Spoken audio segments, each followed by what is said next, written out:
Disfruten este taller al máximo.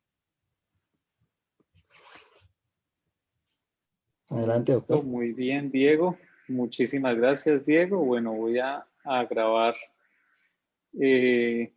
esta charla. Listo. La reunión entonces se está grabando y la idea es que pues también se esté transmitiendo en este momento en Facebook en vivo. ¿Listo? Para los papás que de pronto, si por alguna razón se desconectan de Zoom, puedan conectarse a través de Facebook. Bueno, entonces nuevamente yo decía buenos días porque no hemos almorzado, por lo menos yo no he almorzado. Entonces por ahora saludo de esa manera. Bueno, queridos papás, pues yo he tenido la fortuna de hacer parte de INEA desde hace ya muchos años, ya son prácticamente 19 años que estoy ahí con INEA, aprendiendo, disfrutando y enriqueciéndome y aportando pues todos mis conocimientos. Bueno, la idea es hoy trabajar todo lo relacionado a lo que podemos hacer en vacaciones. La idea es que este sea un taller más o menos interactivo. Va a haber un momento de preguntas donde vamos a abrir el micrófono pues para todas las dudas que ustedes tengan y luego pues la idea es sacar una serie de conclusiones de este ejercicio. Bueno, entonces, número uno, ¿qué es lo que nosotros podemos hacer en las vacaciones con nuestros hijos? Además hay que añadirle una variable, ¿no? Y es que estamos como entre seguimos en la pandemia, pero no queremos seguir. Entonces, hay familias que de pronto se siguen cuidando, hay familias que consideran que ya hay que empezar a salir. En ese sentido, pues lo ideal es seguir cuidándonos y seguir cuidando a nosotros. La pandemia realmente no se ha acabado. Yo sé que todos tenemos la ilusión de que esto termine pronto, pero hay que ser pacientes y hay que cuidarnos y cuidar a los otros. Entonces, en ese orden de ideas, pues tenemos una variable importante que va a incidir drásticamente en eso que podemos hacer nosotros con nuestros hijos durante las vacaciones. Entonces, primero que todo viene la pregunta, ¿qué necesita el cerebro de una persona durante las vacaciones? Indudablemente, desde el modelo neuropsicopedagógico, que yo me imagino que ustedes, queridos papás, son ya expertos en el modelo neuropsicopedagógico, pues tienen claro que es importante que existan tres tipos de estimulación. Una estimulación afectiva, lo ideal es que sea tanto intra como interpersonal, una estimulación cognitiva y una estimulación expresiva. Eso sería lo ideal, eso es lo más importante, que existan esos tres tipos de estimulación. Entonces, voy a hacer un pequeño examen a ver qué tan bien están ustedes en el manejo de ese modelo neuropsicopedagógico. Con confianza pueden contestar por el chat o pueden activar su micrófono y dar la respuesta directamente. ¿Listo? Ustedes tienen la posibilidad de activar su micrófono o desactivarlo. Entonces, este esquemita yo esperaría que ustedes ya lo hayan visto. Me gustaría de pronto, en lo posible, ver algunas caras para saber si sí, si no, que me hagan alguna seña para saber si sí han visto este cerebrito o no lo han visto. Allá en línea, en las diferentes capacitaciones. Ah, bueno, listo. Ahí ya veo que me hacen caras de que sí. Resulta que este cerebrito nosotros lo dividimos siempre en tres grandes porciones. Una de esas porciones es esta parte posterior. Me confirman rápidamente con la carita si están viendo el mouse. Ahí yo estoy señalando el... Sí, listo. Entonces, esta parte posterior del cerebro, ¿qué finalidad tiene? A ver, alguno de ustedes, por el chat o si quieren activar el micrófono, ¿cuál es la finalidad de esa porcioncita del cerebro, de esa parte posterior? ¿Para qué nos sirve? ¿Cuál es el fin de esa estructura posterior del cerebro?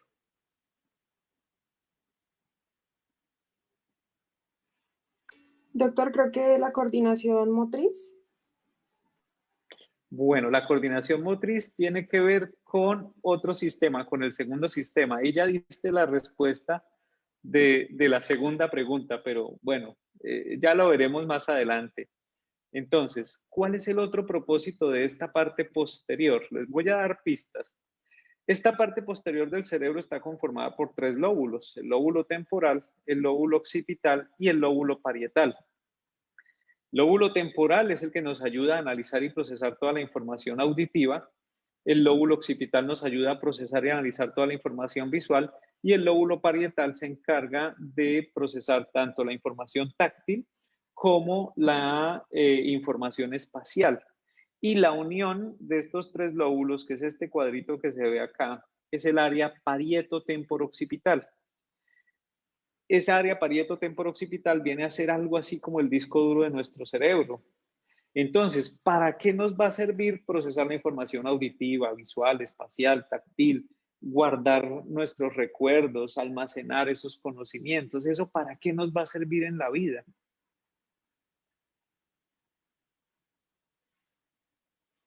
¿Qué se les ocurre? Bueno, acá dicen preservación, funciones básicas de supervivencia. Bueno, eso, para eso nos ayuda toda la parte, todo el conjunto del funcionamiento cerebral. Para aprender, sí, claro que sí, tiene que ver con aprender, pero tiene que ver con algo muy específico del aprendizaje, porque el aprendizaje es el resultado de la comunicación que hay entre los 3 sistemas. Bueno, ahí está la respuesta. La finalidad de esa parte, de esa zona posterior de nuestro cerebro que nosotros denominamos sistema cognitivo, la finalidad es crear conocimientos y pensamientos. Gracias a nuestro procesamiento auditivo, visual, espacial, táctil, es que nosotros podemos crear todos nuestros conocimientos y nuestros pensamientos. Podemos generar ideas, podemos guardar recuerdos, podemos generar la base cognitiva de lo que van a ser más adelante las competencias académicas. Cuando nosotros, por ejemplo, le decimos a nuestros hijos, bueno, hoy te vas a aprender, no sé, la tabla del 9, ahí estamos trabajando ese sistema cognitivo, es crear esos conocimientos y crear esos pensamientos. Cuando les enseñamos a ellos, bueno, ¿qué es lo más importante a la hora de organizar la casa? Ahí estamos trabajando esa parte posterior, que es crear conocimientos y pensamientos. La segunda pregunta, que ya dieron la respuesta, es ¿para qué sirve la segunda porción del cerebro? Es decir, esta franja media del cerebro. Entonces, claro, esa parte media del cerebro es nuestra corteza motora. Gracias a esa corteza motora es que nosotros nos podemos expresar. ¿Cómo nos expresamos los seres humanos? De forma oral, de forma gráfica o escrita y a través de nuestro lenguaje corporal. Entonces es fundamental que los seres humanos tengamos un muy buen funcionamiento de nuestra parte posterior del cerebro, que es la que nos va a permitir crear conocimientos y pensamientos, pero es muy importante también que tengamos la posibilidad de expresarnos. Y para eso es que nos sirve nuestra corteza motora, para que nos podamos expresar de forma oral, de forma escrita y a través de nuestro lenguaje corporal. Y la última porcioncita del cerebro es la más anterior. ¿Alguno de ustedes recuerda cómo se llama esa área que está justo detrás del hueso de la frente? Es el área Lóbulo por ahí. frontal. Ajá, ese es el lóbulo frontal, muy bien. Y la zona que está justo en la parte más anterior de todo el lóbulo frontal, porque es que la corteza motora, el sistema expresivo también hace parte del lóbulo frontal. Y a esta partecita, que es la más anterior, es a la que se le ha denominado área prefrontal, que es como lo más anterior del cerebro. Y lo más bonito de esa área prefrontal es que esa área prefrontal es la que nos hace únicos. ¿En qué sentido nos hace únicos? En que gracias a esa área prefrontal es que nosotros podemos desarrollar nuestras competencias afectivas, tanto intrapersonales como interpersonales. Es decir, gracias a esa área prefrontal es que nosotros le vamos a encontrar sentido a la vida. ¿Cuál es el sentido de la vida? Aprender a construir mi felicidad, y ese aprendizaje de la felicidad tiene que ver especialmente con 2 aspectos. Ser capaz de asumir retos que me permitan estar contento conmigo mismo y ser capaz de analizar y solucionar los conflictos que se me presentan con las demás personas. Eso es prácticamente. Entonces, miren cómo que casi que podríamos resumir de la siguiente manera. Podríamos decir que para que un ser humano sea feliz, solamente necesita, uno, sentirse contento consigo mismo. ¿Y qué necesita para sentirse contento contigo mismo? Pues asumir retos. ¿Y cómo hace para asumir esos retos? Pues primero desarrollando una serie de conocimientos y pensamientos que le permitan entender el mundo. Y segundo, teniendo las habilidades para expresarse y en esa medida poder asumir esos retos que nos pone la vida todos los días, por un lado. Y por otro lado, para ser feliz con los demás, lo ideal es que yo aprenda a analizar y a solucionar los conflictos que se me presentan con las demás personas. Entonces, miren, lo bonito de esto es que necesitamos que existan conflictos, porque gracias a los conflictos podemos desarrollar cada vez mejores alternativas de solución. Entonces, sí, es importante que haya conflictos en la casa, es importante tener conflictos con los amigos, con la pareja, en general, con el resto del mundo, pero ¿para qué? Para saber solucionarlos, para cada vez solucionarlos de la mejor forma. El problema es cuando solucionamos los conflictos desde nuestro mal sentir, desde nuestro malestar emocional. Ahí es donde viene el problema, cuando reaccionamos inadecuadamente y en esa reacción inadecuada, pues lo que hacemos no es solucionar el conflicto, sino empeorar el conflicto. Entonces, ¿qué es lo que les proponemos a ustedes desde INEA? Lo ideal es que ese funcionamiento cerebral se desarrolle lo más armónicamente posible. Y para que se desarrolle lo más armónicamente posible, necesitamos estimular unos procesos cognitivos, es decir, la formación de unos conocimientos y pensamientos. Necesitamos estimular unos procesos expresivos, es decir, unas funciones que nos permitan expresarnos de forma oral, de forma gráfica o escrita y a través de nuestro lenguaje corporal. Pero por sobre todo, necesitamos estimular ese sistema afectivo, necesitamos estimular esa área prefrontal, que es la más importante de todas.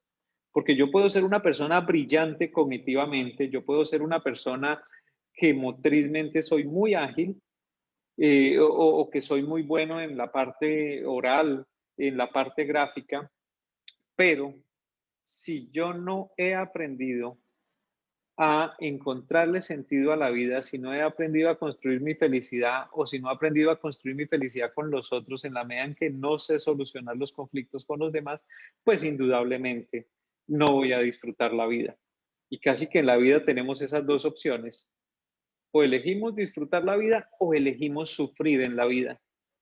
Y lo más curioso es que esas elecciones nosotros las aprendemos a hacer desde que somos niños. Y las aprendemos a hacer esas elecciones, aprendemos a tomar esas elecciones a partir de lo que vemos.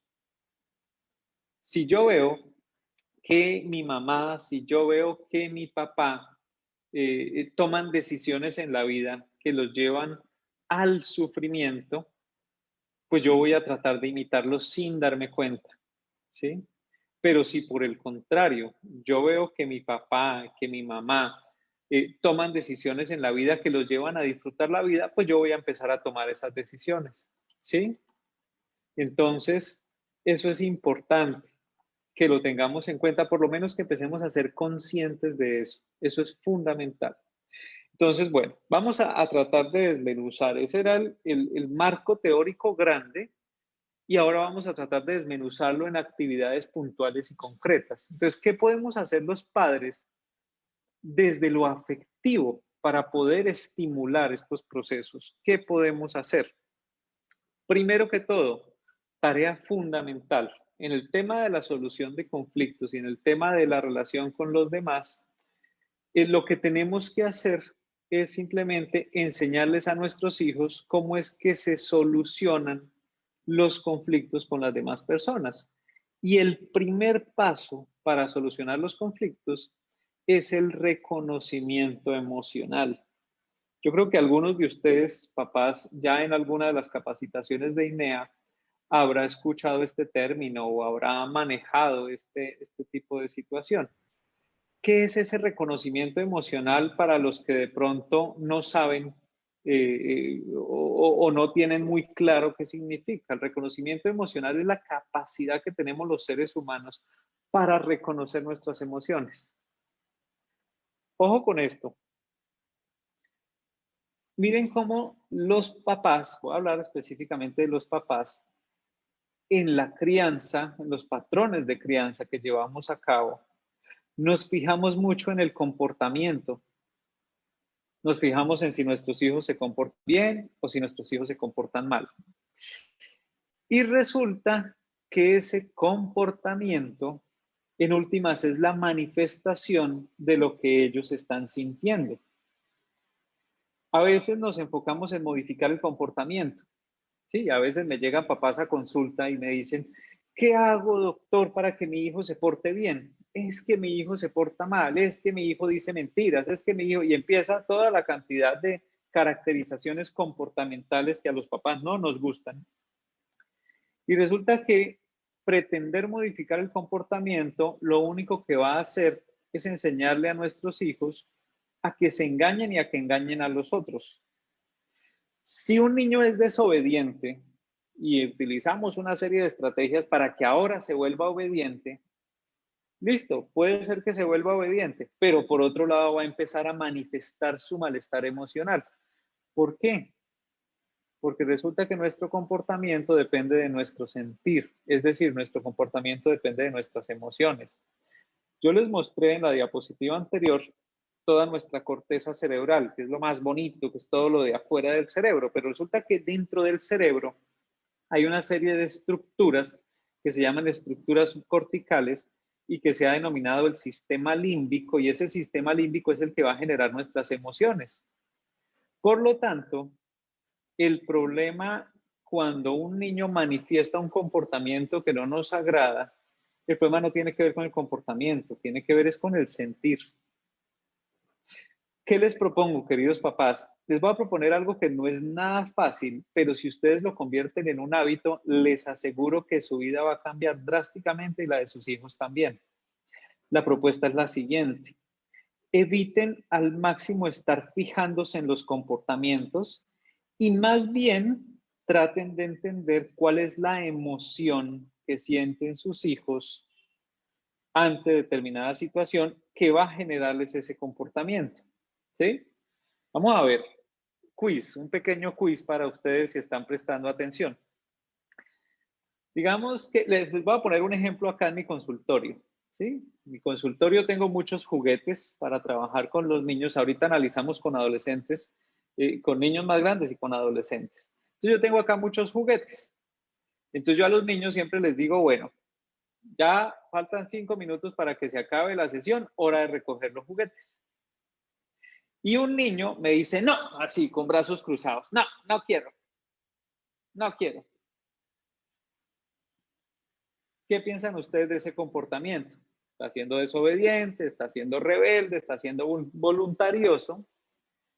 Si un hijo a ustedes les dice, no, no quiero, así en esa actitud desafiante, ¿ustedes normalmente qué hacen? Así rápido, en el chat o por audio, alguno de ustedes que nos contesten, ¿qué harían? Si su hijo inmediatamente le dice, no, no quiero, no. ¿Qué harían ustedes? Generalmente uno de padres se impone. Lo regaña enseguida. Ajá. Regaña, grita, amenaza, es decir, utiliza cualquier estrategia de intimidación. ¿Qué es lo que busca la intimidación? Lo que busca la intimidación es hacer que el otro sienta miedo y desde el miedo termine aceptando lo que yo le estoy imponiendo. ¿Sí? Listo. ¿Qué pasaría si acá en mi consultorio yo le digo al niño, no señor, usted ordena porque usted ordena y si no voy le digo a sus papás? ¿Sí? Yo estoy tratando de intimidar al niño. ¿Qué pasa con ese niño? Ese niño va a salir de acá furioso conmigo y le va a decir a los papás, no me lleven nunca más donde ese señor es muy bravo, ese señor me regaña, ese señor no sé qué, ¿cierto? Pero ojo, ese niño que no está obedeciendo, que está mostrando un comportamiento voluntarioso, rebelde, ¿qué emoción puede estar sintiendo? Ese niño que les estoy describiendo, que es un caso real, ¿qué emoción está sintiendo? Olvidémonos del comportamiento, olvidémonos de la rebeldía. Entonces, ¿qué emoción puede estar sintiendo? ¿Por el chat o por voz? Posiblemente está frustrado porque quiere seguir jugando y no sabe cómo expresarlo verbalmente. Maravilloso, maravilloso. Maravillosa esa respuesta. Se siente frustrado. Resulta que hay 3 emociones básicas: miedo, rabia y tristeza, que son las que, si no sabemos manejar, nos complican la vida, ¿sí? La frustración es la unión de cuáles de esas emociones. ¿Cuáles se le ocurren a ustedes? La frustración es la unión de 2 de esas 3. ¿Cuál sería? Rabia y tristeza. Exactamente, rabia y tristeza. Muy bien por la familia Guerra Garavito, muy bien. Resulta que ese niño que me dice, no, no quiero, está sintiendo rabia, está sintiendo tristeza. Entonces, ¿qué hago yo? Le digo, ¿sabes qué? Yo creo que tú estás molesto y al mismo tiempo estás triste.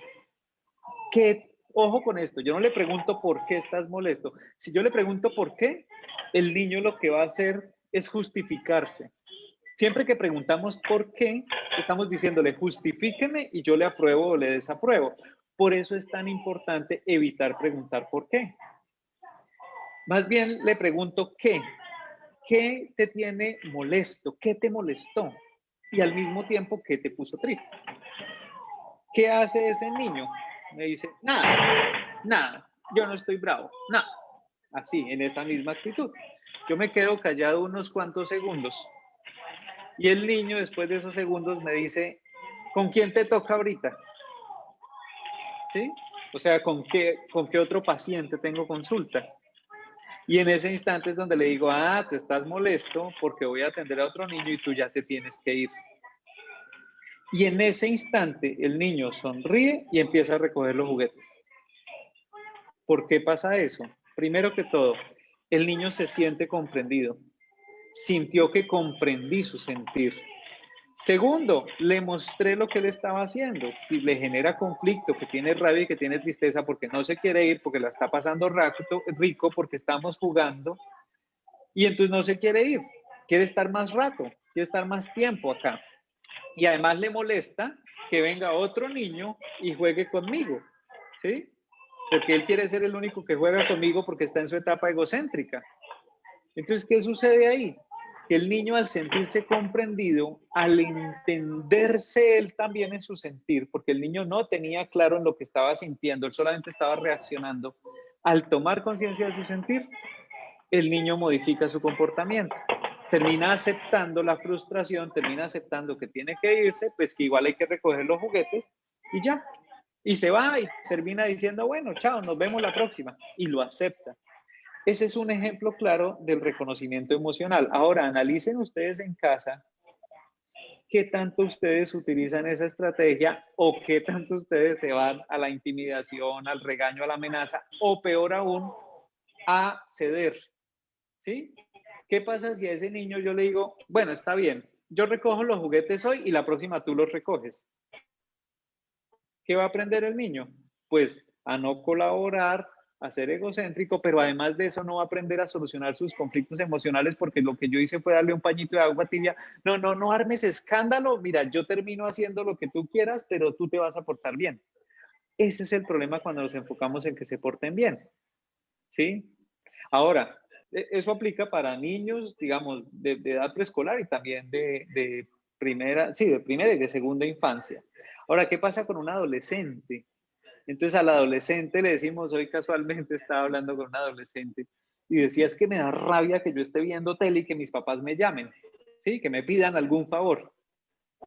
Entonces, claro, esta adolescente les contesta horrible a los papás. Entonces los papás me la traen a consulta para que yo le enseñe a ella que no sea tan grosera con los papás.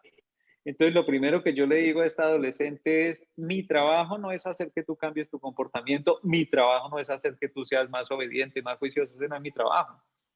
Mi trabajo es que tú descubras qué es lo que te lleva a no disfrutar la vida y qué es lo que te impulsa a sufrir en la vida. Entonces empezamos a hablar y cuando ella habla de lo que le molesta, en últimas yo le digo, bueno, ¿y qué es lo que tú quieres? Pues que mis papás también le pidan el favor a mis hermanos. Entonces, ¿qué es lo que tú sientes? Pues que en mi casa no son justos, que como yo soy la mayor, todo es conmigo y a mis hermanos pequeños no les piden nada, ¿sí? Y lo peor de todo es que es así. Entonces, cuando le digo a ella, bueno, ¿y qué vas a hacer entonces? No, pues voy a hablar con mis papás. Bueno, entonces miren cómo ahí desde la posibilidad de reconocer lo que se siente, empieza uno a buscar alternativas de solución. Entonces, la primera propuesta que les tengo para estas vacaciones, y ojalá de aquí en adelante, es modifiquen sus hábitos. Modifiquen esos hábitos afectivos. Modifiquen los hábitos afectivos. Perdón un segundito que hay un micrófono abierto.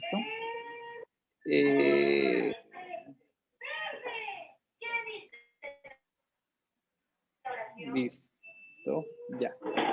Bueno, entonces, les decía que ya, listo. Les decía que es muy importante que ejercitemos entre todos la posibilidad de fijarnos más en lo que sienten nuestros hijos y no tanto en modificarles el comportamiento. ¿Listo?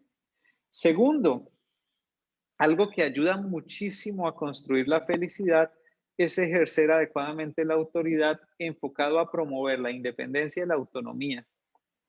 Resulta que cuando nosotros nacemos somos 100% dependientes y la primer muestra de amor es que mi mamá supla todas mis necesidades. O sea, yo como bebé recién nacido sé que mi mamá me ama en la medida en que mi mamá suple todas mis necesidades, me alimenta, me baña, juega conmigo, me ayuda a dormir. Entonces, el primer amor es total y absolutamente dependiente. Por lo tanto, yo sé como niño, como bebé, sé que mi mamá me ama si me hace todo. Si mi papá empieza a interesarse, si mi papá empieza a ayudar a darme teteros, si mi papá empieza a ayudar a cambiarme, a hacerse cargo de algunas responsabilidades, pues lo que va a suceder es que yo como niño aprendo, bueno, mi mamá me ama y mi papá me ama porque ellos me hacen todo. Pero luego llega un momento, alrededor del año y medio, 2 años, donde empiezan ellos a desarrollar mejor su lenguaje y empiezan a tener un mejor desarrollo motor. Y en ese instante ellos empiezan a decir una palabra maravillosa. ¿Cuál es la palabra maravillosa? Yo solito. Resulta que cuando ellos empiezan a decir yo solito, lo que están diciendo es, venga, yo ya quiero empezar a probarme, yo quiero empezar a probar mis habilidades motoras, quiero empezar a probar mis habilidades lingüísticas para experimentar satisfacción de logro. Y resulta que si en ese momento yo empiezo a decirle, no, no, no, porque tú no puedes, no, no, no, porque tú no eres capaz, no, no, no, porque no sé qué, y termino solucionándole, lo que mi hijo va a aprender es, bueno, amor es seguir dependiendo toda la vida de alguien. Y resulta que cuando ya yo empiezo a crecer más y entro al colegio y mis papás no van a hacer todo lo que yo necesito que me hagan, entonces yo lo que voy a pensar es mis papás ya no me aman. O si llega un hermanito y yo ya crecí y entonces ahora a mi hermanito le hacen todo y a mí no, a mí me dicen, no, tú ya puedes, no, tú ya sabes, pues lo que voy a sentir es que mis papás me dejaron de amar. Entonces ahí la idea es que nosotros, desde que ellos empiezan a decir yo solito, y cuando logran ese desarrollo motor y lingüístico idóneo, la idea es que empecemos a trabajar con ellos esa posibilidad de que sean cada vez más independientes. Independientes es que pueden hacer las cosas ellos solitos. Entonces, cuando les permitimos a ellos empezar a ser independientes y les empezamos a proponer una serie de retos en la casa para que logren esa independencia, ahí es donde empezamos nosotros a generar en ellos un cambio en la concepción de lo que es el amor. Por lo tanto, ahí es donde se dice, bueno, los mismos niños dicen, amor es que me dejen hacer las cosas a mí solo. ¿Por qué? Porque en la medida en que hago las cosas yo solito, pues empiezo a sentirme más contento conmigo mismo. Y miren que acá viene un elemento crucial en el tema de las situaciones de discapacidad. Algunos niños, algunos adolescentes tienen alguna situación de discapacidad o tienen alguna necesidad educativa especial. Y a veces somos los papás los que sin querer incrementamos más esa situación. ¿En qué sentido? En que seguimos solucionándoles situaciones que probablemente ellos con una adecuada estimulación podrían manejar y podrían solucionar. ¿Y qué sucede ahí? Lo mismo. La concepción del amor que yo tengo es que mis papás tienen que seguir haciéndome todo. Y si no me lo hacen, me están dejando de amar. Cuando por el contrario, la enseñanza es yo te amo y como te amo te enseño a que te defiendas tú solo, porque yo no voy a estar toda la vida ahí para solucionar tus conflictos, para solucionar tus problemas, para suplir tus necesidades. Entonces, miren la importancia de generar ese paso de la dependencia a la independencia desde el adecuado ejercicio de la autoridad, donde no regaño, donde no intimido, donde simplemente voy proponiendo que hay una serie de responsabilidades por asumir en la casa. Y el último elemento, que es el de la autonomía, se da cuando ellos también empiezan a decir una frase maravillosa, y esa frase maravillosa es sí, ya sé. ¿Sí? Hijo, ve a organizar tu maleta. Sí, ya sé. Hijo, ve a lavarte los dientes. Sí, ya sé. Cuando ellos empiezan a decirle a uno con mucha frecuencia, que es más o menos entre los 5 y los 6 años, sí, ya sé, en últimas lo que están diciendo es, no me mandes más, que yo ya sé qué es lo que tengo que hacer. Y por lo tanto, ahí vuelve a cambiar la concepción del amor. Entonces, el amor ya no es que me dejen hacer las cosas solito, amor es que ya no me manden. Pero entonces muchos de ustedes dirán, pero es que si yo no le digo, no lo hace, ¿cierto? Entonces tiene que haber un adecuado tránsito, una adecuada transición entre la independencia y la autonomía. Entonces cuando ellos dicen, sí, ya sé, uno les dice, ah, bueno, mi amor. Y entonces, ¿qué vas a hacer para que tú te acuerdes y yo no tenga que recordarte lo que sabes que tienes que hacer? Ya. Y en ese instante ellos empiezan a asumir sus responsabilidades y a hacerse cargo de sus responsabilidades. Y cuando eso se logra es una maravilla, porque ya uno se quita la carga de estarles echando la cantaleta, de estar diciéndoles, y empieza uno a sentirse más libre y ellos también. Porque precisamente cuando todo el tiempo estoy diciéndoles lo que tienen que hacer, yo me agoto y ellos también se agotan y se agotan de la cantaleta. Entonces, dependiendo de la edad que tengan, bueno, y obviamente de los 6 en adelante, ya si tienen hijos adolescentes, la idea es que ya sean tanto independientes como autónomos, ¿sí? Eso es crucial. Y si no han logrado esa independencia y esa autonomía, ojo, porque tiene que ver con un aspecto más profundo de ustedes. Porque resulta que, listo, vale, Arnoldo, no sé si me escuchas, pero que no se ha podido conectar. Pues si me escuchas, se está grabando esta sesión, después se le va a compartir a los papás y también se está transmitiendo por Facebook Live. Si de pronto alguien tiene posibilidad de comunicarse con Arnoldo Cruz para que le diga que puede irlo viendo por Facebook en la página del Instituto de Neurociencias. ¿Listo? Si no se pudo conectar por Zoom. Entonces, ¡ay, qué maravilla! Esa pregunta está muy chévere. Ya ahorita la contesto, Jacobo. Entonces les decía que si es adolescente y si todavía está mostrando dependencia, o si tiene más de 6 años y todavía está siendo dependiente, o si tiene más de 3 años y sigue siendo muy dependiente y se desespera mucho, ojo, porque es que el problema puede ser mío. Puede ser que yo como papá o mamá también tenga la concepción errónea de que amor es generar dependencia. Y entonces, como yo amo a mis hijos, yo les hago todo. Y para que mis hijos me amen, ellos tienen que depender de mí. Ojo, porque esas son concepciones erróneas, que uno en teoría puede decir, no, pues eso es absurdo. Pero cuando uno va a analizar ya la vida cotidiana, uno dice, miércoles, sí, yo no me doy cuenta y yo termino solucionándole a mis hijos todo. Entonces, ahí es crucial que empecemos a tomar conciencia de cómo estamos en esas etapas, cómo estamos en el amor dependiente, cómo estamos en el amor independiente y cómo estamos en ese amor autónomo y cómo estamos promoviendo esa autonomía. Y obviamente en los casos de discapacidad, precisamente lo que más se ha trabajado en todo lo que implica la discapacidad es la posibilidad de generar cada vez más autonomía en la persona que presenta algún tipo de discapacidad.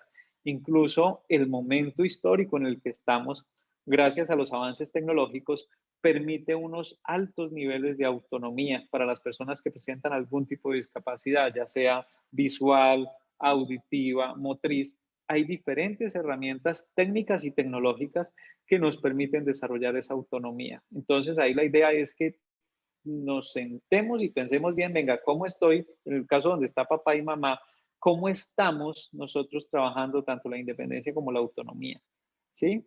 Bueno, voy a contestar rápidamente esta pregunta que tiene que ver con lo afectivo, ¿listo? Porque hay un espacio de preguntas al final, pero me parece que esta pregunta está muy acorde.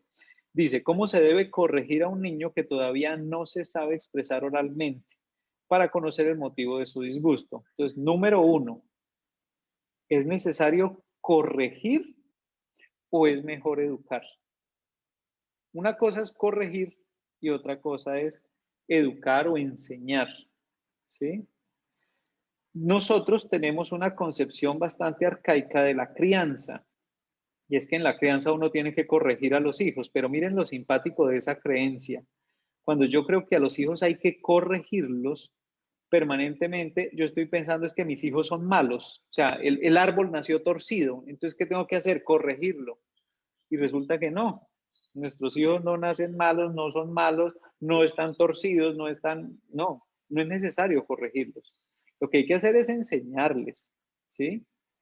Ahora, específicamente en este caso, que no se sabe expresar oralmente. Entonces, ¿qué sucede? Que ahí es donde yo como papá o como mamá, con más razón, tengo que volverme un muy buen lector de mis hijos, un muy buen lector de las emociones de mis hijos. Cuando yo empiezo a conectarme psíquicamente con mis hijos, es porque yo me estoy esforzando por tratar de entender el sentir de mis hijos. Y en la medida en que entiendo el sentir de mis hijos, yo empiezo ya poco a poco a descubrir, entonces acá está disgustado, o sea, está molesto, ¿sí? Entonces, hijo, yo sé que estás molesto, algo te está molestando, no se sabe expresar oralmente, listo, señálame, indícame qué te está molestando, ¿sí? Entonces, ahí es donde, perfecto, el aporte de la doctora Marisol es fundamental, analizar ese lenguaje no verbal, es fundamental empezar a leer a los hijos, porque no solamente el tema del reconocimiento emocional tiene que ver con la capacidad de que ellos expresen, incluso este experimento lo hemos hecho acá en Villavicencio, en un preescolar, y ha dado unos resultados espectaculares. Niños que todavía no tienen desarrollo del lenguaje, niños que están entre los 18 meses y los 20 meses, 24 meses, y que no tienen un desarrollo del lenguaje, cuando se les dice lo que sienten, se regulan más rápido que cuando no se les dice lo que sienten. Es decir, ese niño de 18 meses que está molesto, que se nota que está irritado, en el momento en el que alguien le dice, sí, yo entiendo que estás molesto, yo entiendo que tienes mucha rabia, y si es oportuno, pues se acoge al niño físicamente, el niño empieza a regularse muchísimo más rápido en su emoción que al niño al que le decimos, no señor, ya no moleste más, y si molesta más lo pongo allá y lo castigo, o se pone en la silla de pensar, o se pone no sé qué.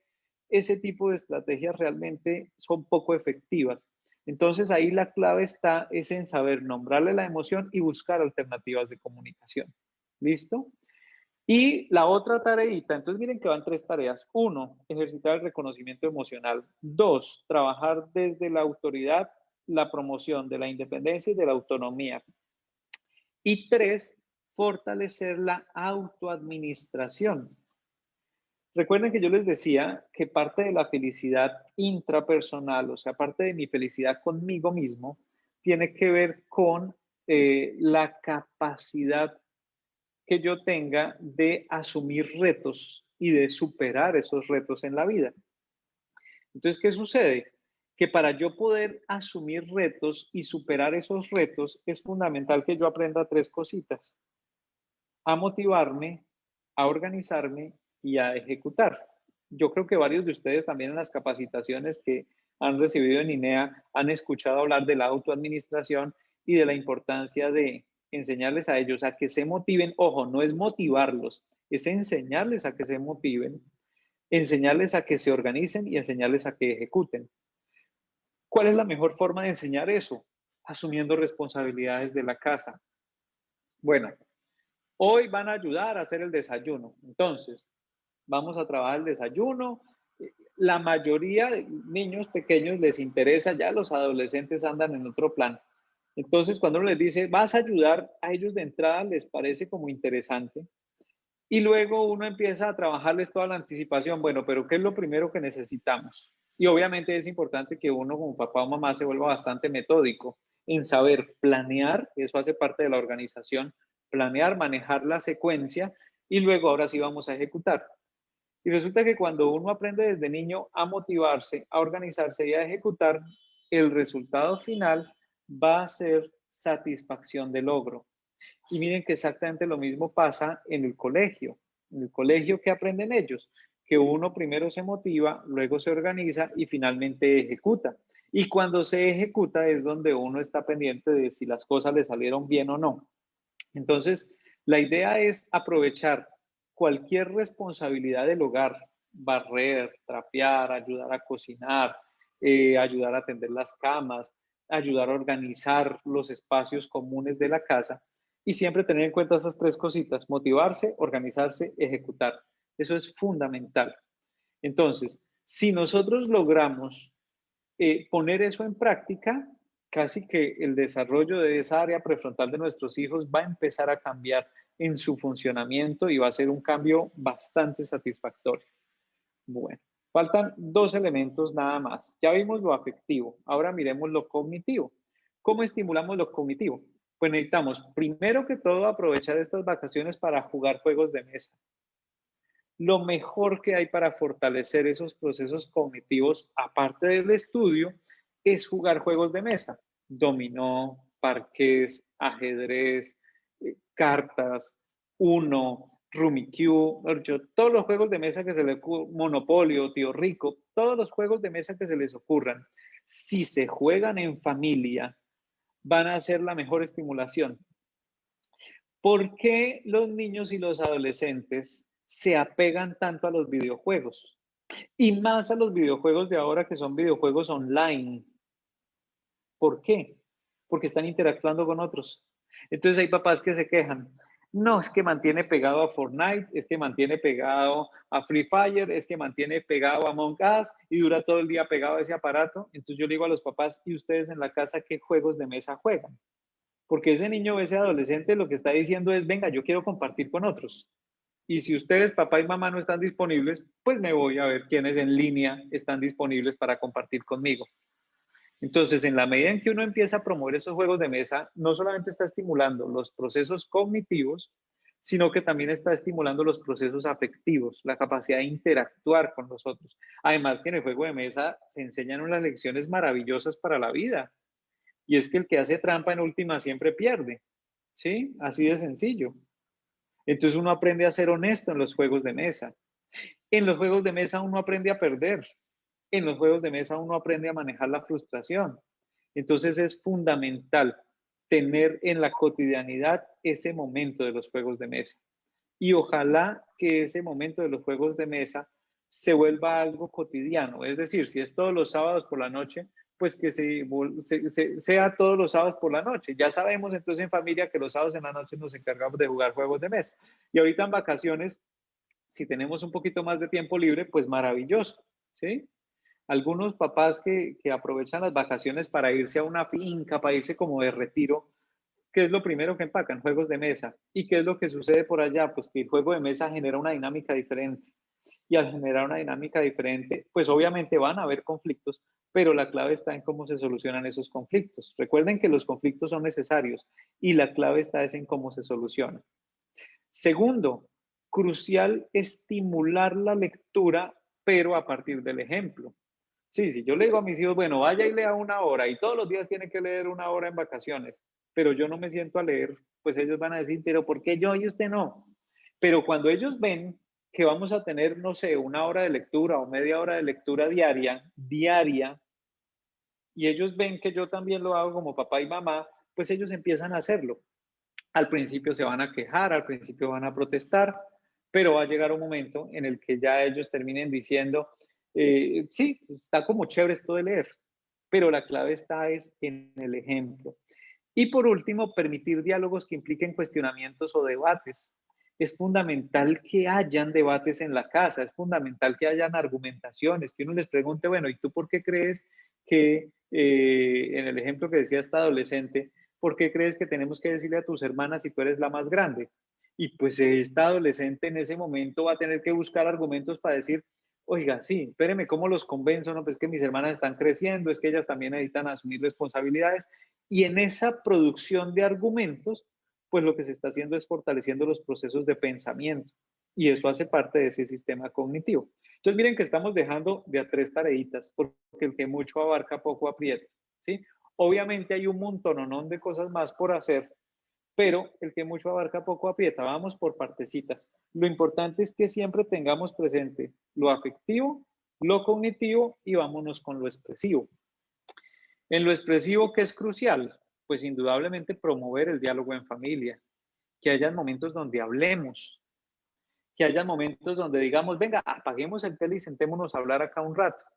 O quitemos los dispositivos, apaguemos los dispositivos, porque ahora no solamente es el tele, ¿sí? Ahora es el celular, el tablet, el computador.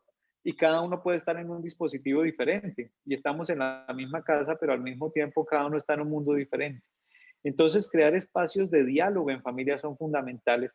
Y en esos espacios de diálogo en familia es crucial que aprovechemos para hablar especialmente del sentir sin juzgar. Porque cuando el diálogo en familia se da es para atacar a alguien, no funciona. Cuando el diálogo en familia se da para más bien escuchar el sentir del otro. Y entonces es que entre los hermanos, es que Juanito me pegó y él siempre me pega. Bueno, ¿y tú qué crees que está sintiendo él? Y se le pregunta al otro, ¿y tú qué crees que está sintiendo? Empecemos a hablar del sentir, de la rabia. ¿Cuál es la rabia? ¿Cuál es el miedo? ¿Cuál es la tristeza? No del comportamiento. No nos quedemos en el comportamiento. Obviamente el comportamiento se evidencia, pero la idea es que no nos quedemos ahí. Segundo, estimular habilidades motoras finas, promover el dibujo, promover la escultura. Hay niños y niñas que hacen unas obras espectaculares en plastilina, en porcelanicroma, en lo que uno les consiga. Hay niños que tienen esa posibilidad y ahí estamos estimulando motricidad fina. Promover la escritura. Hay algo muy bonito que se generaba antes, por lo menos yo lo recuerdo con mucha alegría, y es que cuando nosotros éramos niños y nos íbamos a visitar en vacaciones a los otros familiares y mi mamá se tenía que quedar en la casa, pero después viajaba, nosotros le hacíamos cartas a mano. No era correo electrónico, no era mensaje de texto, era carta a mano.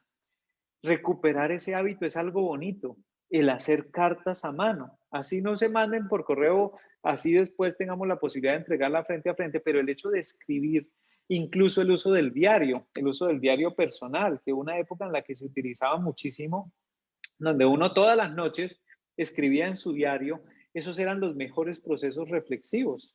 Los grandes teóricos, los grandes personajes que le han aportado muchísimo a la psicología, son personas que todas las noches se sentaban a escribir su reflexión del día. ¿Sí? El mismo Miguel de Zubiría todos los días tiene que escribir mínimo una página. Y por eso ha publicado tantos libros. Y por eso ha generado tanto conocimiento y por eso ha dado tantos aportes a toda la comunidad latinoamericana, no solamente a los colombianos, sino a toda la comunidad latinoamericana. Entonces, eso es crucial, empezar a promover esos hábitos. Y ahí pongo ejemplos como ayudar en la cocina. Resulta que cuando yo tengo que desgranar, cuando yo tengo que sacar las arvejas, cuando yo tengo que ayudar a servir, a lavar la loza, pues estoy estimulando motricidad fina. Y por último, en la motricidad gruesa, pues realizar actividades físicas o deportivas. Ojalá que sea mínimo 3 veces por semana, que haya una actividad física, una actividad deportiva y mínimo de 30 minutos. Eso es maravilloso porque no solamente se está ejercitando el físico y no solamente se está fortaleciendo la capacidad física de nuestros hijos y de nosotros también al acompañarlos, sino que también estamos estimulando una mayor circulación de dopamina y de serotonina en ese cerebro. Y esos dos neurotransmisores son los que más se han vinculado con la sensación de felicidad y de satisfacción. Es decir, la actividad física genera bienestar, no solamente en términos fisiológicos, sino también en términos neuroquímicos. Entonces es crucial que nosotros desarrollemos ese hábito, esa posibilidad de tener actividades físicas recurrentes, así sea salir a caminar, bailar, hacer ejercicios viendo videos de YouTube, hacer alguna actividad, saltar lazo, mejor dicho, ahí es cuestión de que ustedes desarrollen su creatividad. Y ojo, cuando un niño, una niña, un adolescente presenta alguna situación de discapacidad, con más razón tenemos que implementar todas estas estrategias. Bueno, entonces, perdón que acá me adelanté un segundito a la diapositiva. Tiempo de preguntas. Entonces, yo sé que la teoría siempre suena muy bonita, pero llevarla a la práctica es lo difícil. Entonces, yo les hago la pregunta a ustedes para que ustedes la piensen y si quedan con dudas, pues me devuelven la pregunta. ¿Qué obstáculos se pueden presentar en este periodo vacacional a partir de lo que les he sugerido? Les he sugerido estimulación de procesos afectivos, estimulación de procesos cognitivos y estimulación de procesos expresivos con tareas y con ejemplos muy sencillos, concretos y puntuales. ¿Qué obstáculos creen ustedes que se podrían presentar y cómo se pueden superar estos obstáculos? ¿Qué se les ocurre? Pueden hacerlo por el chat o pueden activar su micrófono y hacerlo directamente desde el micrófono. ¿Cómo motivar a los hijos en la adolescencia, que ya están definitivamente como que esperando las vacaciones y lo que decía el doctor con los videojuegos, con los amigos, más después de esta pandemia que han estado tan encerrados, cero contacto social, y uno comprende que quieren compartir con sus pares, pero sacarlos de esos espacios se oponen, se ponen de mal genio, pues es el caso con los dos míos grandes. Perfecto. ¿Qué edad tienen? Para hacer 12, un referente. ¿Cuál es la edad? 12 y 14, 12 y 14. 12 y 14. La edad divina, porque además los 12 arranca la preadolescencia y los 14 la etapa nuclear de la adolescencia, que eso es como de lo peorcito que hay en la vida. Eso es tenaz. Ese manejo de la adolescencia es terrible. Pero hay algo muy bonito con los adolescentes. Recuerden lo que veíamos de lo afectivo. Cómo se va pasando de la independencia a la autonomía. ¿Qué es lo que más busca un adolescente? Ser autónomo. Entonces, cuando yo le digo al adolescente, bueno, y de aquí en adelante todos los sábados nos vamos a reunir de 6 a 7 de la noche o de 6 a 8 de la noche a jugar juegos de mesa y usted va a dejar tendida su cama todos los días, pues ese adolescente va a explotar. Porque lo que menos quiere es que lo manden. Entonces, ¿qué podemos hacer? Pues ellos ya son adolescentes, ya son grandes, ya son autónomos. ¿Qué se les propone? Hijo, yo te amo y como te amo, quiero enseñarte algo que aprendí, que es importante hacer unas actividades afectivas, unas cognitivas, unas expresivas. ¿Cómo las vas a organizar? ¿Cómo se te ocurre que puedes manejar tu tiempo en vacaciones? ¿Sí? Y resulta que cuando uno los empodera a ellos, en que ellos empiecen a asumir la responsabilidad de su tiempo y de sus actividades, ellos empiezan a generar una mayor toma de conciencia, ¿sí? Y al generar esa mayor toma de conciencia, ellos empiezan a sentir que sí vale la pena. O sea, sí vale la pena manejar unos horarios, sí vale la pena asumir unas responsabilidades, sí vale la pena hacer esas actividades, porque es que en últimas, mi mamá lo que me está demostrando es su amor. Miren cómo todo esto que les acabo de proponer a nivel de actividades puntuales son actos de amor. Si yo amo a mis hijos, yo les propongo este tipo de actividades. Si yo no los amo, yo digo, ay, no me frieguen la vida y haga cada uno lo que quiera. Claro, me estoy desentendiendo de ellos. Entonces, cuando uno le pone a ellos en términos de amor todo esto, y uno les dice, es que esto es amor. O sea, yo te amo y por eso te cuido. Si no te amara, me desentendería. Pero me parece chévere que tú empieces a asumir la responsabilidad de tu tiempo. Organiza tu tiempo en vacaciones. No, y me quiero levantar todos los días a las 8 de la mañana. Ah, bueno. ¿Y cómo vas a manejar esto de tu tiempo? No, que me quiero levantar todos los días a las 11 de la mañana. Ah, no, ahí sí ya tampoco, porque es que ya el ritmo circadiano cambia y ahí sí ya creo que te estás yendo es al otro lado. Entonces uno les va aclarando. Y ojalá, pues en la medida en que uno va aprendiendo, y ustedes son privilegiados, queridos papás, al pertenecer a INEA. ¿Por qué? Porque tienen cualquier cantidad de profesionales a su disposición que los pueden orientar.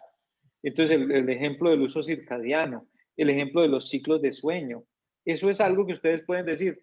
Acuérdense allá y pregúntenle a la doctora, pregúntenle al doctor del ritmo circadiano, cómo afecta el funcionamiento cerebral. El ritmo circadiano es que nuestro cerebro funciona con el ciclo del sol. Lo ideal es que cuando se oculta el sol, pues nosotros busquemos la forma de descansar y cuando sale el sol busquemos la forma de estar activos. Así funcionamos biológicamente. Y lo ideal es que funcionemos así. Cuando uno se acuesta tipo 3 de la mañana, 4 de la mañana viendo series en Netflix o jugando videojuegos y se levanta el otro día a las 11 y 12 de la mañana, realmente uno no está descansando porque el sol alcanza a entrar, el calor se siente y entonces sucede que mi cerebro empieza a no descansar realmente y a confundirse en que es de día o es de noche. Ahora, el lío en Bogotá, ¿cuál es? Que si uno tiene cortinas pesadas y si uno tiene blackouts y si el día además está como acá hoy que está lluvioso, pues obviamente uno lo que siente es que sigue de noche y es más fácil seguir durmiendo, pero el problema es que uno empieza a modificar el ciclo de sueño y el ritmo circadiano. Entonces sí, pues clave abrir las cortinas temprano, clave empezar a no alterar tanto ese ciclo de sueño, no que sea el mismo de la época de estudio, pero sí que se modifique en algo, perdón, que se modifique en lo mínimo ese ciclo de sueño. ¿Listo? Eso sería fundamental. Bueno, cuando existe un síndrome opositor desafiante, ¿qué estrategia se puede usar en la adolescencia? ¡Ah, qué maravilla! Hay algo muy bonito. A mí me encantan los adolescentes con este trastorno opositor desafiante, porque es que el adolescente opositor desafiante es un esclavo, y así se lo digo yo a ellos. Digo, mira, tú eres un esclavo. Entonces me miran feo, me miran raya como este tipo que le pasó, enloqueció. Claro, porque es que el opositor desafiante espera que le digan qué hacer para hacer lo contrario. Eso es ser esclavo, no está siendo autónomo. Cuando yo tengo claro lo que quiero, voy a poner un ejemplo y así se lo puse alguna vez a un adolescente, le decía, a partir de una charla que tuvimos, yo le decía, tú tenías ganas de ordenar tu cuarto, porque tú mismo lo dijiste, pero en el momento en el que llega tu mamá y te dice que ordenes el cuarto, se te quitan las ganas. ¿Eso qué es? Ser esclavo de tu mamá. Eres esclavo de lo contrario que dice tu mamá. Entonces, si tu mamá te dice, hoy, ojo, porque no puedes organizar el cuarto, a ti te van a dar ganas de organizar el cuarto. Pero estás siendo esclavo de tu mamá. Entonces, la fácil es decirle a tu mamá, mire, todas las órdenes déselas al contrario, pero resulta que vas a seguir siendo esclavo. Entonces, el opositor desafiante se caracteriza por eso, porque es esclavo del otro, porque está dependiendo de que le digan qué hacer para hacer lo contrario. Y lo único que necesita ese adolescente es darse cuenta de que, oiga, sí, yo estoy siendo esclavo.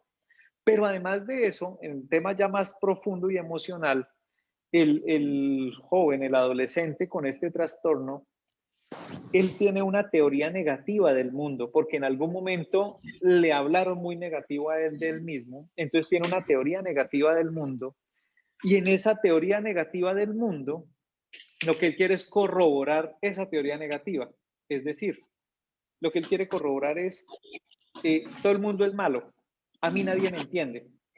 Entonces, ¿qué hace para corroborar esa teoría? Empieza a provocar a los otros. Empieza a provocar, perdón un segundito, silencio acá, micrófonos, listo. Entonces, ¿qué sucede? Que ese adolescente que tiene esa teoría negativa provoca al adulto. ¿Cómo lo provoca? Llevándole la contraria. Entonces, cuando el adulto reacciona mal, el adolescente lo que dice es, sí ve que todo el mundo es malo, sí ve que a mí nadie me entiende, sí ve que a mí nadie me comprende.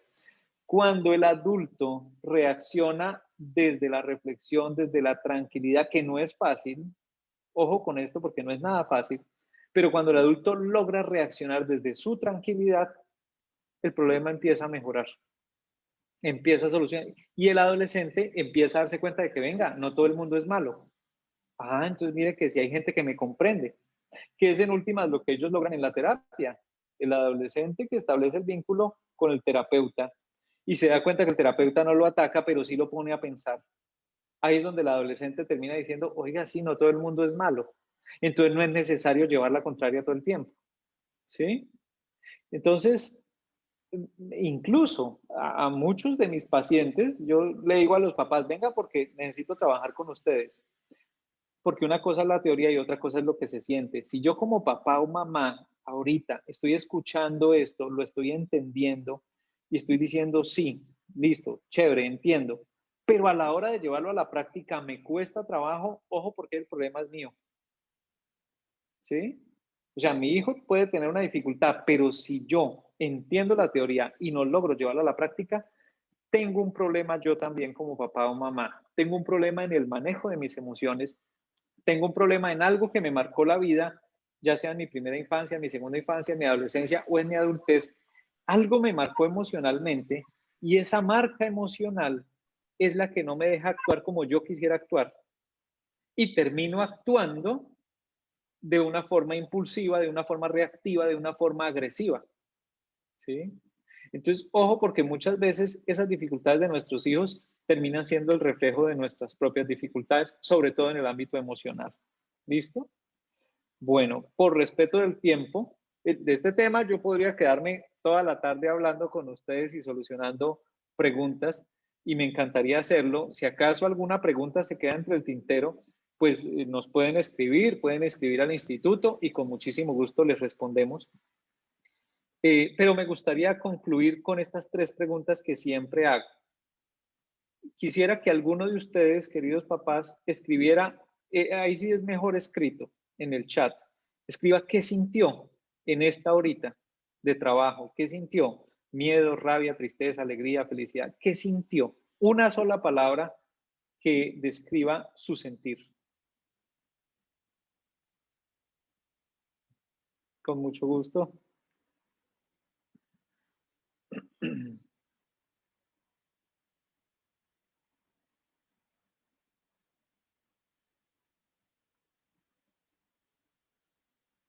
Agrado, tranquilidad. Alegría, muy bien. Listo. A mí me dio Bueno. pues como risa, ¿no? Yo, ay, Dios mío, porque claro, le pasa a uno lo de Hay la un mamá de micrófono Mafia. abierto, no sé si está abierto a propósito o no. Complacencia, tranquilidad, bueno, muy chévere. Veo ahí muchas emociones positivas, ¿sí? Ojo, porque también es válido que a veces uno sienta un poquito de miedo cuando uno dice, uy, miércoles, como que la estoy embarrando, ¿sí? Es válido, hace parte de la naturaleza humana. El miedo es necesario, la ira es necesaria y la tristeza es necesaria. O sea, esas emociones, aunque se han catalogado como negativas, son necesarias. La clave está es en cómo se expresan. Si yo expreso la ira inadecuadamente, lastimo a los demás y me lastimo, obviamente voy a tener conflictos. Pero si yo siento la ira y sé expresarla, pues voy a ser capaz de poner límites, porque casi siempre cuando sentimos ira es porque necesitamos poner un límite. ¿Listo? Bueno, muy bien. Ahora, alguno de ustedes que muy brevemente escriba ahí en una frase qué comprendió, una idea que le haya quedado clara hoy en esta hora de trabajo. ¿Qué idea les quedó clara?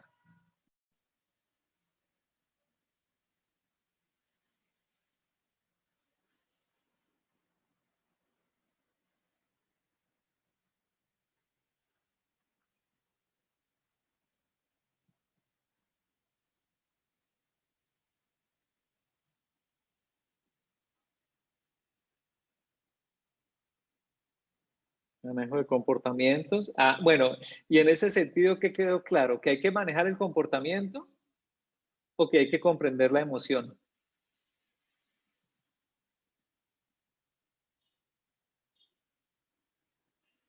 El autocontrol, la organización como padres es primordial para lograr los objetivos de la crianza con nuestros hijos. Ajá, eso, interpretar las emociones, muy bien, muy bien. Yo sugiero ahí más que autocontrol, porque es que a veces el autocontrol es como tengo que aguantarme. No, yo sugiero más que el autocontrol es la capacidad de ver lo que siento y de darme cuenta si funciona o no funciona, si vale la pena o no vale la pena, si me va a llevar a sufrir o a disfrutar. Involucrar al niño en los quehaceres del hogar, maravilloso, eso es lo mejor que podemos hacer en vacaciones. Comprender la emoción, compartir más tiempo con nuestros hijos, enseñarle la importancia de jugar en familia, qué chévere. Manejo de sentimientos más que comportamientos, muy bien. Ah, bueno, muy bien, qué chévere. Bueno, esas conclusiones a nivel de comprensión, pues indican que vamos por un buen camino. Cada padre es un maestro, así es, y al mismo tiempo cada hijo también es un maestro porque los hijos nos enseñan unas lecciones importantes en la vida, si lo sabemos escuchar. entenderlos de una mejor manera, la comprensión que se debe tener con mi hijo. Muy bien. Bueno, y por último, ¿qué voy a hacer? Entonces, ese sí no lo tienen que responder acá en el chat, pero sí les sugiero que lo escriban. Escríbanlo en algún lado, no en el chat, porque eso es algo muy personal y muy íntimo. Comprométanse a hacer una sola cosa. Yo les propuse 3 grandes actividades: afectivas, cognitivas, expresivas. En las afectivas propuse 3 actividades, cognitivas 3, expresivas 3. Propónganse una sola y hagan todo su esfuerzo porque se logre. ¿Listo? Bueno, queridos papás, pues me alegró mucho tener este espacio con ustedes. Ya saben, cuentan con nosotros en INEA. Tienen un excelente equipo de profesionales a su completa disposición. Estamos ahí para apoyarlos en lo que necesiten. A veces pensamos que el tratamiento es solo para nuestro hijo y no, resulta que en INEA se acoge a toda la familia. Y creo que ustedes, varios de ustedes ya lo han vivido. Se acoge a la familia porque es que la situación no es solamente del niño. Es más, cuando hay una situación de discapacidad, cambia todo el funcionamiento de la familia. Es muy diferente una familia donde hay problemas, digamos, cotidianos de comportamiento a cuando hay una situación de discapacidad o cuando hay un trastorno más grave en términos emocionales. Entonces, el abordaje no es solamente con el paciente, el abordaje es con toda la familia. Y nosotros muchas veces queremos hacer ese abordaje y a veces uno de papá o de mamá muestra un poquito de resistencia y ahí la idea es más bien como analizar cuál es mi resistencia al cambio, que ese es un fenómeno psíquico muy humano, que nos habituamos mucho a funcionar de una forma y luego cambiar nos cuesta. Esa es la resistencia al cambio. Bueno, muchas gracias por el apunte, doctora Diana. Me alegra mucho verlos a todos y pues bueno, cualquier cosa que necesiten ya saben que estamos ahí. Estamos ahí para servirles, estamos ahí para trabajar con ustedes de la mano, hombro a hombro. ¿Listo? Bueno, un abrazo muy grande. Voy a detener la Muchas grabación. gracias, doctor. Vale, con muchísimo gusto.